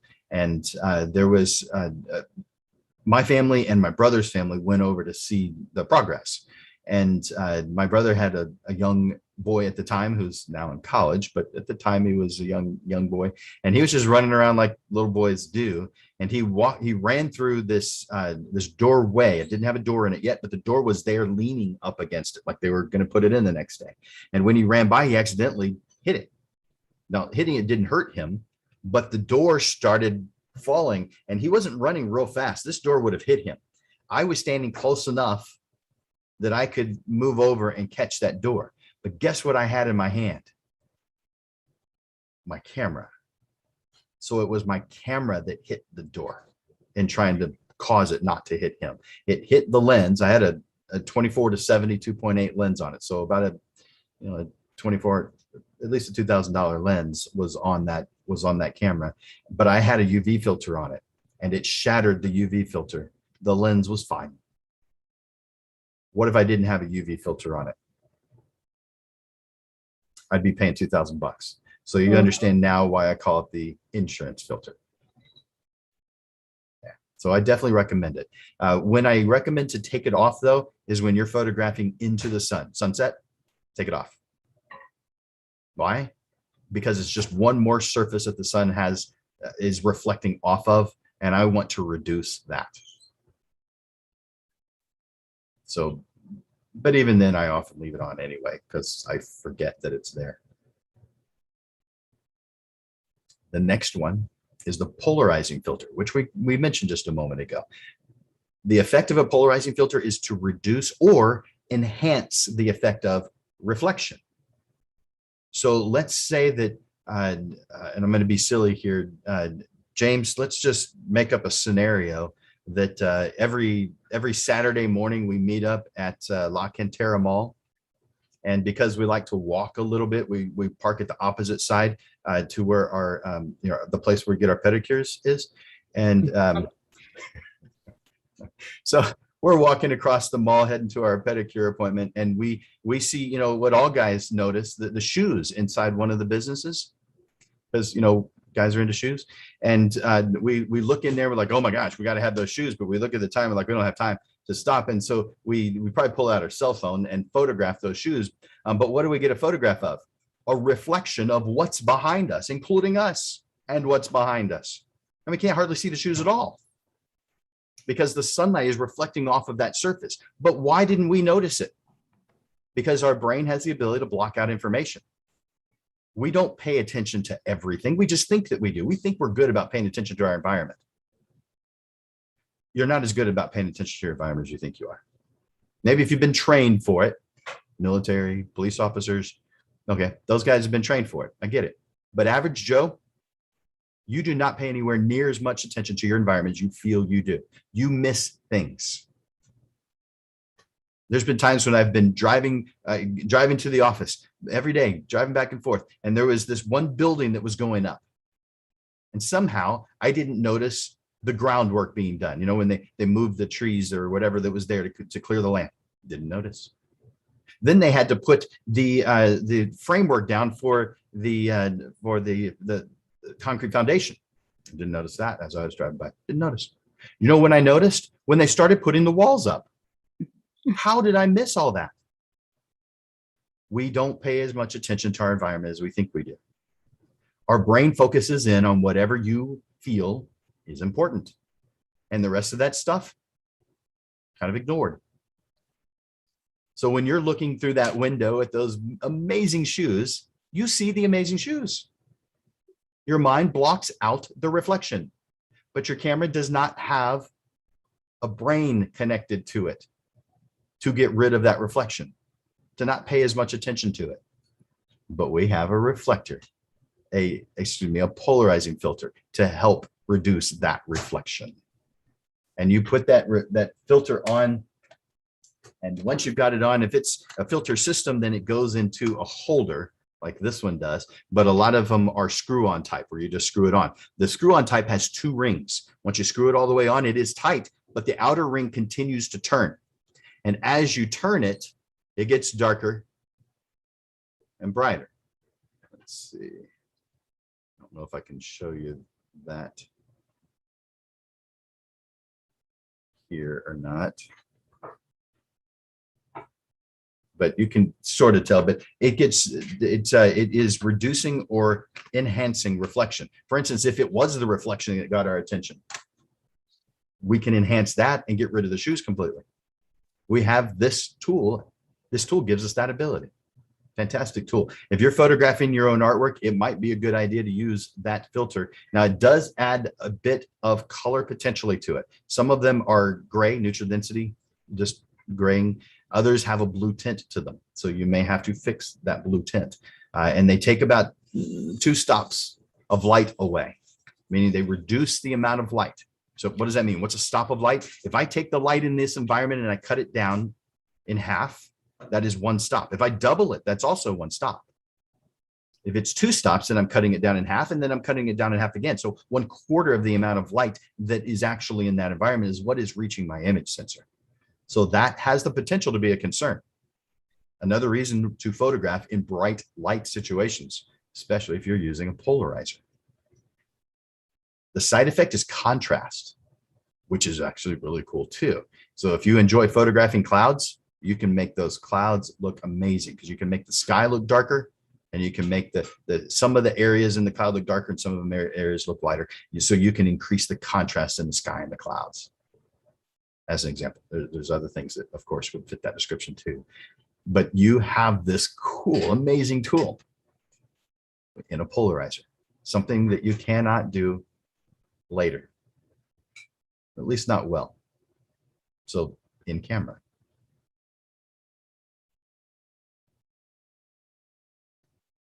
The third and final one that I'm mentioning on filters is neutral density. Neutral density filters. This effectively is sunglasses for your lens. Now, you might have thought the polarizers are sunglasses for your lens. There are lenses you're in sunglasses that are polarized, but you don't have to have a polarized lens to have sunglasses. That's an extra for sunglasses. By the way, if you don't know if your sunglasses are polarized or not, then just look out on a bright, beautiful, sunny day into the sky and tilt your head one way and tilt your head the other way. If the brightness changes in the sky as a result of you turning your head, then you have polarized filter. You have a polarized filter on your glasses. That's how you tell. I think most of us actually already know, but still, that's how you would tell if you didn't. If you were borrowing someone else's glasses, just do that, and you'll know. Neutral density sunglasses for your lens. It reduces the amount of light coming into the lens. Now, you may think, why would I want to reduce? I'm usually in situations where I need more light, not less light. Yeah, I get it. But there are times when you are in very bright environments. So let me give you a scenario when you want to reduce the amount of light. If I'm photographing a waterfall, and I want to catch every single droplet of water, I need a fast shutter speed for that, so I'm not worried about it. However, the opposite. If I want that waterfall to have a longer exposure and get that softness of the water because I'm collecting more time, if I collect more time, a longer exposure, then I also collect more light. And if I collect more light and I don't reduce it some other way, then I'm going to get the most beautiful white rectangle you've ever seen. But that's not a waterfall. I have to reduce the amount of light coming into the camera. Now, to some degree, you can do that with what's on your camera. You can change your f-stop, get a very high numbered f-stop that reduces the amount of light coming in. But what if that's not enough? Well, I could lower my ISO all the way down to 100, or if it goes lower, what if that's not enough? Neutral density filter. So if I'm photographing a waterfall, I am most likely going to be using a neutral density filter because I love that look of the water just kind of soft and flowy going over the rocks. I like the look. Not every single time. It just depends on what I'm trying to accomplish, but enough where a neutral density filter is something that I have and use. Just reduces the amount of light. That's the effect. The side effect is what I mentioned before. It allows you to collect motion in bright lit environments. Let's say I wanted to photograph, let's say I was in downtown San Antonio at a landmark that everybody pretty much has heard of, the Alamo. If I'm photographing the Alamo on a bright, beautiful, sunny day, the subject, unlike a waterfall, is not moving. So therefore, you're probably thinking, I don't have this problem. You have this problem because you have a preconceived idea in your mind that did not include the 47 people who just got off of the tour bus. And it's no fun to wait for the gap in the people. So therefore, put on a neutral density filter, maybe several. You can stack them and do a long exposure. I recommend 5, 7, 8, 10 seconds. Let's do 8 or 10 seconds. If you do an 8-second long, a 10-second long exposure, without the neutral density filter, you're going to get a beautiful white rectangle with almost no detail in it at all. Not what we want. But if you put on a neutral density filter, those people who are walking by, they won't even be a blur. Nope. They won't exist. And the reason is because people are invisible. If you've been listening to me long enough, you've heard me say this before. But if this is your first or one of few experiences coming across me, this probably sounds like a crazy person talking at this moment. People are invisible though, and I can prove it to you. If you and another person were in a room, light tight, and you shut the door and turned off the lights, no light getting in, would you be able to see you or the other person? No, because there's nothing about us that is visible. Nothing. We require something else, not of us, to even have the potential to become visible. But it's not through our doing. That third party is light. It isn't you that caused you to be visible. There's nothing about a human that is visible to a human spectrum. Nothing. We require a third party to be visible in our own visual spectrum. So therefore, if you, as controller of light, because when you're controlling a camera, you get to control time and light. If you decide it takes 8 seconds to photograph the Alamo, and people are just walking by. Now, if they're still, that's a different story, because they're still just like the Alamo is. But if they're just walking by, they aren't in any one spot long enough to collect enough light to be shown on the photograph. Therefore, they disappear. You can photograph the Alamo or any landmark across the world. You can photograph that landmark with no people. Again, as long as the people are in motion, because people are invisible. I like that superhero power that you didn't even know you had. All right, so enough about filters, unless you've got any other questions, any thoughts about them. Yep.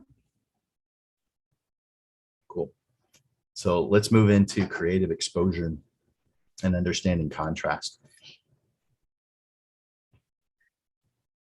Contrast is not necessarily something that you can control when you are using your camera. However, it is important to understand the nature of contrast. And so I'm going to talk about three different ways to collect or to use light and to understand contrast, and in the order of their importance. So number one, light influences contrast more than color does. Let me give you a quick example. If you're watching from here in the US and probably a handful of other countries, during Christmas time, so between end of November and end of December, you'll see a plant in people's homes, in malls, in churches, called a poinsettia or poinsettia, however you say it. I call it poinsettia. It does look like poinsettia though, so that's probably correct. But you'll see these poinsettias in lots of different places throughout this period, and the reason is because of the color scheme. There are different types of poinsettias, but this particular color scheme is the leaves across the bottom of this plant are green, serious, thick, robust green. And equally robust are the red ones that are on top. So it's a very obvious grouping of red, and then like a lime, and then very obvious grouping of green. A very unusual looking plant.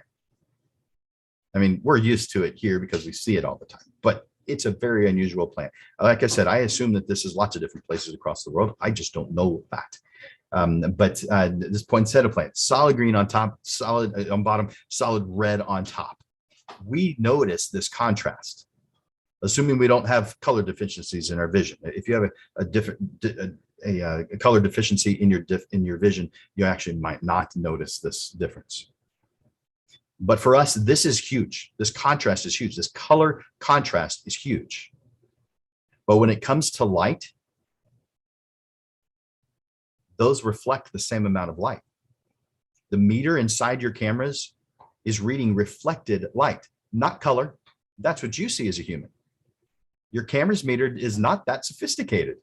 It reads how much light's being reflected off the surfaces.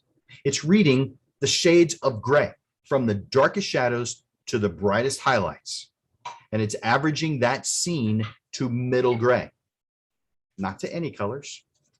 It doesn't have an understanding of colors. It's just how much light is being reflected off of those surfaces. And because the same amount of light is being reflected off the green leaves as it is the red leaves, when you photograph that in monochrome, they will look identical. Absolutely zero difference. In fact, if you were looking at that and you'd never come across that black and white image of a poinsettia, and you'd never come across a poinsettia before, it wouldn't even cross your mind that there was a difference in color between the top and the bottom, because they're identical. They reflect the same amount of light. Now, there is a poinsettia that has white leaves or off-white leaves on top and green leaves on bottom. That one would, because they are reflecting different amounts of light.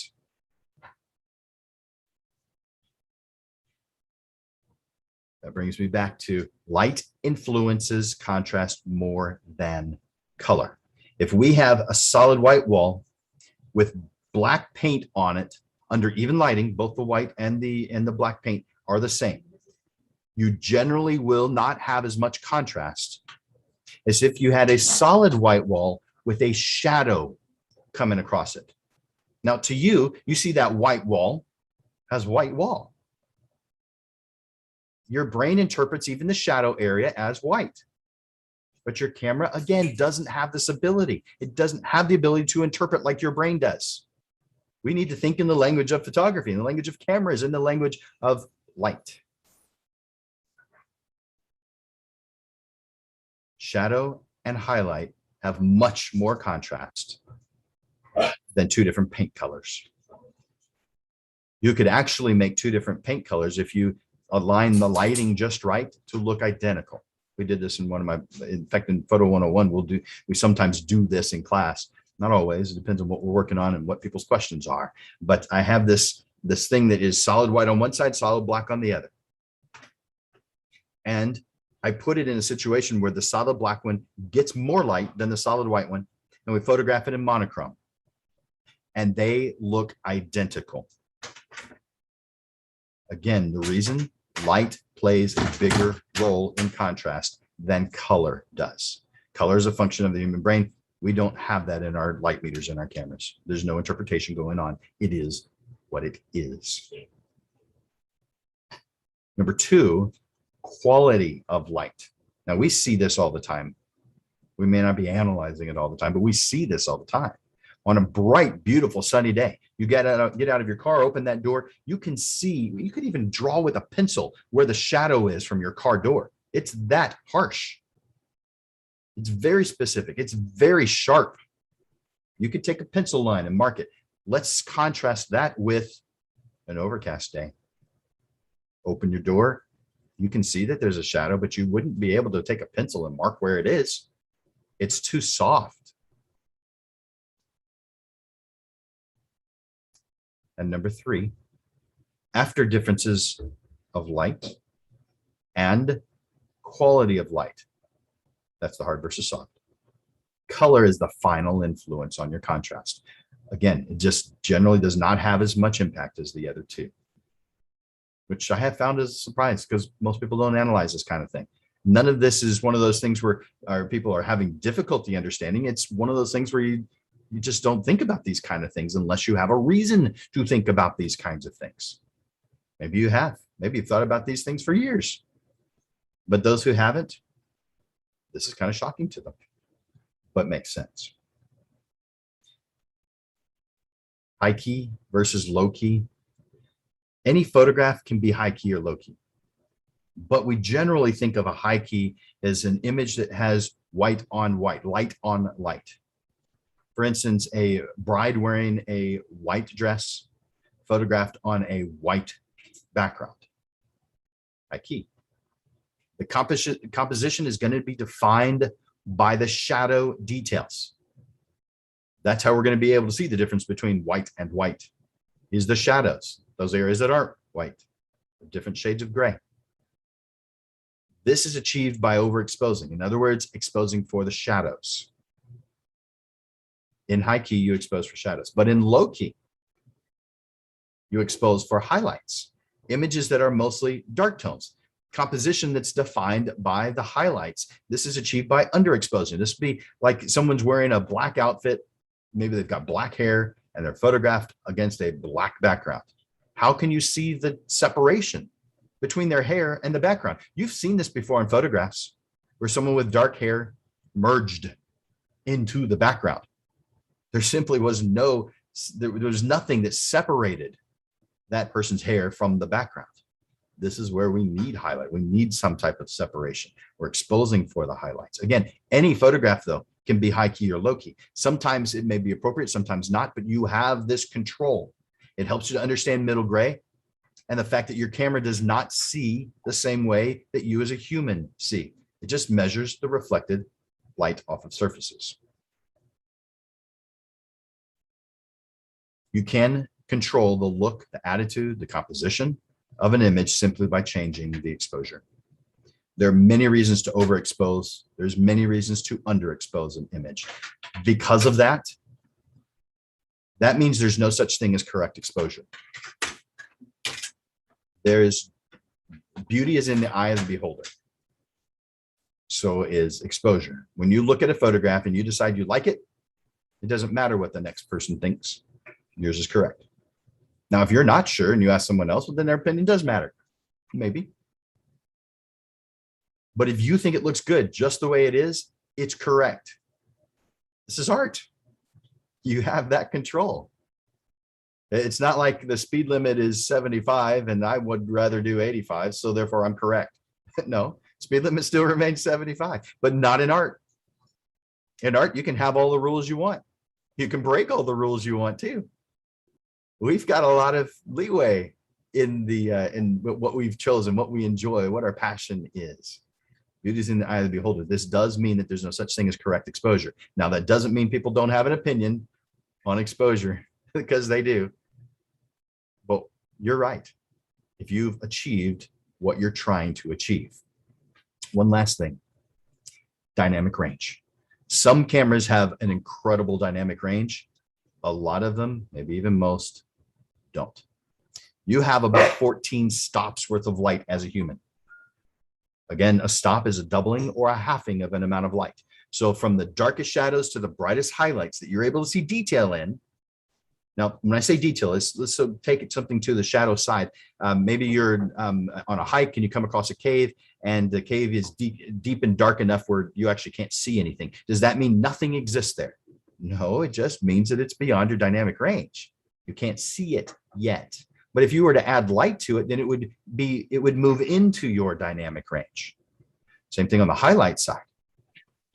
Think about the light being reflected off of the surface of your windshield, the sunlight. You know that that's the sun, but you can't see any details of it. Think about the light from a street light. When you photograph those, if you have an exposure that's overexposed for the light, then it radiates out. That ball of light is bigger than the light itself, because it radiates out, but there's no detail in it. So that means it's on that highlight side, that white side, it's past what you can collect. Therefore, not part of the dynamic range. It's beyond, it's been shoved into the white side. With newer cameras and the new image sensors with amazing ISO capabilities, and this does keep on getting better and better. It's changed so much over the years, gotten so much better, and it will continue. There are cameras that have 14, 15 stops worth of light in camera, what we can see with our own eyes. That's fantastic. But most cameras out there right now, and on nearly all of them that's 5 years or older, have about 5 stops worth of light, meaning about 4.5 stops of light on each side, where you can see detail on the shadow areas and you can see some detail in those highlights, have been crushed into solid white or solid black. No detail. Now, if you use high dynamic range and you create multiple images and then merge them, well, then you can do that. But that's not in one photograph. That would be in multiple. So if you have, I've got a homework assignment, but that's if and only if you have some filters. If you've got a neutral density filter, I want you to choose 3 subjects that have different amounts of color and contrast.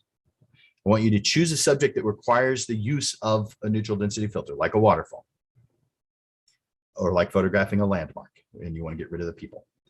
Using your meter, choose the correct exposure, and then choose the correct color balance if you're photographing JPEG. And then repeat this with polarizing filter if you've got one of those. And I do recommend you go buy those if you don't have them. These are fantastic tools, at least the polarizer. What do they range in price, Jim? Oh, price range. All right, so there's a handful that are in the 40 and under, like Rocket Fish and Optica and Quantaray, and I recommend staying away from all of those. Just stay away from Quantaray. Stay away from Quantaray. Sorry if you're from Quantaray and you're listening. I just the filters from there I've always had. They've always been junk. I don't know if I've ever bought one, but people give me their old stuff every once in a while, and so I have some, and they're the worst. The worst. Maybe Opteca's worst, but they're bad. And Rocket Fish, they look good. They just try to make it look good, but a lot of times they're plastic, and they're definitely the low end, the low price. And anytime you've got something that's a significant amount of price difference lower, they've had to cut something in order to make that price so stinking low. Filters, relatively speaking, are inexpensive. So let's not cut corners on that. So a polarizing filter needs to be in the $50 to $80 range, generally speaking. There are definitely some that are in the 120, and the most expensive I found was 440. And there are some overkill places that itself. let you rent the lenses or filters, correct? I don't know if they rent filters or not. It's a good question. Yeah, you might. I don't know guess that. Google sometimes it has it. I know. I've seen a lot of cool places where you can kind of rent certain equipment, and I didn't know if the filters are part of that package, but you never know. I guess you could check out some places and see local photo places if you're able to do that, or have a photographer friend who might let you borrow. Yeah, exactly. Yeah, that's true. Yeah. So, but those are fun tools, and very specific reasons for having. But we don't want to cut corners there. Yeah. So yeah, the one that I have is $80, and it's from B&W, B+W. Yeah. Schneider's a good one too, but I think Schneider and B+W are one and the same now. I could be wrong. And on if that. anybody does any of those, they can always put them up and hashtag them with PTM for Photo Tips Monthly homework. So PTM homework, we'll get that on there. And next month, Jim, we have a foundation for building a price list. Do you want to kind of say a little bit about what that's going to be about? Yeah. So most of the photo tips monthly that we've done are definitely on the photography side. This is not on the photography side. This is on the business side of photography. And so when we're creating a price list, there's a lot of different considerations that individuals might have. And so I am kind of generalizing it to those who actually have a very specific purpose for the income they're making off of this. If they're just doing it for a little bit extra money here, a little bit extra money there, they're not really concerned about it, then this may or may not be what they're looking for. But it's good to at least know why prices are the way they are. So even if you don't plan on using this as an income source or a major income source, or your full income or your part-time, it's just here a little bit, I still think this is an important class, because when you look at those other photographers that are charging these amounts that seem ridiculous, at least now you can understand why those are actually making sense. The price is based off of a lot of variables. One is, what are your expenses? And that's kind of the obvious one. But it's also, what do I want out of this? What is my goal here? Everything should be entered into with, what's my destination? I mean, when you enter your car, don't you have an idea of where you're going? Don't you plan where you're going? Pull out GPS if you're not sure. I pull out GPS anyway, if it's more than a few miles, because if there's an accident along the way, it tells me, and I can preempt that problem. Does anybody else do that? All the time I drive Yeah. across and use it. So, if it's somewhere just, in the general neighborhood, I don't, but if it's 15-20 minutes or more, I turn it on. I want to know I want to know what's there potentially that could slow me down. But even when we're in a car, we have defined what our destination is. Too many photographers, especially those who are doing this as a living, as a real income source, haven't planned the destination yet, which makes zero sense. You don't even give yourself the potential to have any level of success if you haven't defined what the end result is supposed to be. Just like getting in your car. If you don't define where you're going, what are the odds you'll get there? None. You're not going to be successful at driving a car if you never define where you're going. And there's a lot of things like that in life. Your income source is no different. What am I going to use this for? And I like to define first who you are. What do you believe in? What are your philosophies? Who do you like spending time with? Who do you want to spend more time with? And gearing this towards those goals. Then, of course, we need to define what things that we want out of life cost money. If you want a new house, a new car, then use your art as the source to help you get that. You can do that. A lot of people do. A lot more people could than do. So we're going to be talking about how to define as a base, what is my destination? And then using that information to come up with the appropriate price list. This definitely is geared more towards the portrait photographers, the wedding photographers. So it's definitely more geared to that. But this is anyone who is using their art as a source of income. Anyone using art as a source of income, this is for you. It, again, is written for portrait and wedding and those kind of, but it's for all who make money using their art. And it's at a great time of year, November, when people are getting ready to start selling prints and stuff for so that'll be good. I think your dog is getting angry here, that he's like, hey, you're going over. I love your puppy though. So well, that's a great, Jim. I can't wait till we do that, because that, again, that does apply to so many people, both on photography and on art. James, did you have anything in closing that you wanted to add? No, I don't. Okay. Well, we have this will be immediately available on the replay on our YouTube. And if you have any questions, you can put them in the comments there on YouTube, and we will relay those to Jim. Jim, just on the price range of stuff, I mean, with the photo tips, with San Antonio Photo Club that you have, you've had a whole bunch of photographers who've given their price from $25,000 when we had talked to Kevin, and just to different pricing. So I think that's going to be really something that you have a lot of experience from different photographers to kind of discuss on. So that's going to be interesting. Speaking of SA Photo, do you have anything that's going on with the photo club? Any competitions that are coming up? Yeah, thank you for asking.